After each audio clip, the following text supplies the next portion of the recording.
Hi maths మేడీజీకి స్వాగతం. ఈరోజు previous TET పేపర్లో ఉన్న క్వశ్చన్ చూద్దాం. ఇక్కడ చూడండి 240 is equal to 2 power x 3 power y and 5 power z అయితే x plus y plus z is equal to value ఎంత అని అడుగుతున్నాడు. సో ఇక్కడ సింపుల్ అండి. 240 is equal to 2 power x into 3 power y into 5 power z. So x plus y plus z is equal to ఎంత? మనం సింపుల్గా ఇక్కడ కాసాగు చేసుకోవాలి. 240 2 1 जा 120, 2 1 जा 60, 2 1 जा 30, 2 1 जा 15. నెక్స్ట్ 2 తర్వాత అది 2 పోదు కాబట్టి 3 తీసుకుందాం. 3 5 जा. సో ఏమైనాయి మనకి 2 power 2 power 2 1 2 1 1 2 3 4 4 times 2 into 3 into 5.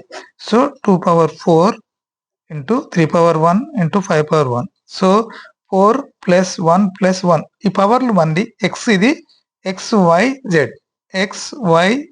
Add చేస్తే 6. Answer is 6.